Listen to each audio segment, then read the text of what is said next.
Ohana! Assalamualaikum dan salam sejahtera. Hi, Syaf Farizal here. Today, Syaf Reviews. Selamat datang dan selamat kembali.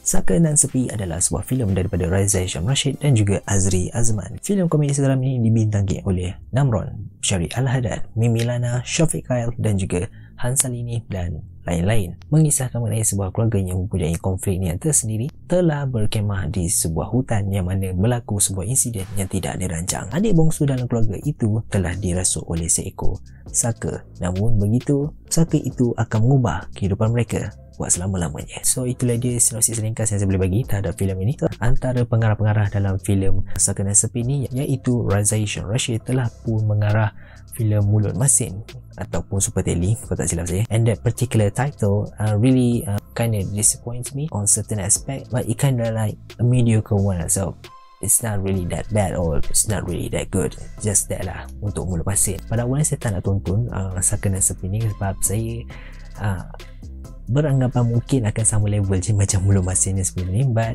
turns out I was wrong. I really enjoyed watching this movie alongside with my family lah. Dan tema movie ni kan bukanlah tentang macam nak lawan hantu ke, nak lawan tu kena pakai ni ke, nak pakai ni untuk lawan tu ke. No, I think the most important theme ataupun tema dalam filem Saka dan Sepi ni adalah kekeluargaan. Ohana. Biarpun keluarga itu tidak sempurna dengan ahli-ahli keluarga yang punya masalah masing-masing, tapi apa yang lebih penting adalah bagaimana ahli-ahli keluarga itu menerima satu sama lain, dan itulah menjadikan keluarga itu sebuah keluarga yang harmoni dan perfect. So benda yang saya suka dalam filem ini adalah the pacing, the flow of the movie lah. Memang saya tak rasa macam bosan ataupun rasa distracted ataupun rasa macam nak pergi tempat lain ke minum air dulu ke apa, something like that. I don't feel anything like that at all. I was just like sit at my spot and just watch the movie until the end, from the start till the end. The pacing of the movie didn't feel like jumpy at all. It flows really well. Filem ni tak ada bagi saya perasaan macam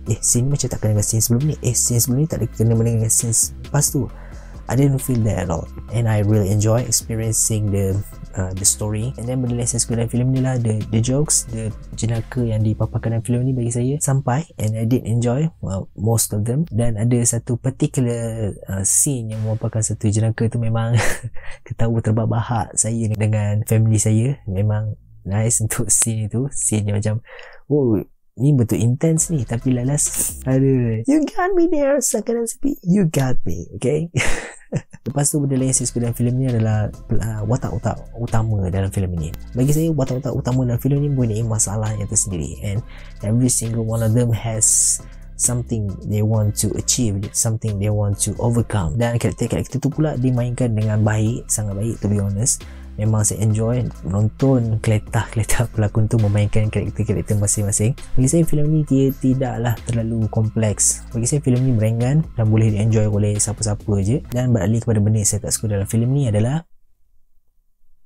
saya sendiri tak pasti apa benda yang saya tak suka dalam filem ni. Sebab bagi saya filem ni berjaya untuk menutup dia punya kekurangannya, to be honest, dengan jenaka-jenaka, dengan momen-momen, dengan karakter-karakter, semua benda tu berjaya untuk menutup kelemahannya, to be honest. Sebab kekurangan yang mungkin ada dalam filem tu pun mungkin tidak terlalu menonjol sangatlah untuk saya point out dalam review ni. For me, filem ni dah banyak pros daripada cons dia, dan cons tu tak berapa penting sangat lah, to be honest. Sebab filem ni fun and enjoyable lah, to be honest lah, at least in my opinion, at least in my perspective lah. So kesimpulannya, saya rasa filem ni memang ringan dan saya percaya ramai yang akan enjoy tonton filem ini, to be honest. So rating saya boleh bagi kepada filem Saka dan Sepi adalah 4/5 stars dengan label good. So itulah dia pandangan saya terhadap filem Saka dan Sepi. Bagaimana pula dengan anda? Jika anda punya apa-apa pendapat terhadap filem ini ataupun terhadap video ini, anda boleh kongsikan dengan saya di ruang komen di bawah. Kongsikan dengan saya sebarang cadangan ataupun teguran ke apa benda di ruang komen di bawah. Jangan lupa untuk like, share dan juga subscribe ke channel ini. Jumpa lagi anda di video akan datang. Terima kasih kerana menonton. Assalamualaikum. Syafal.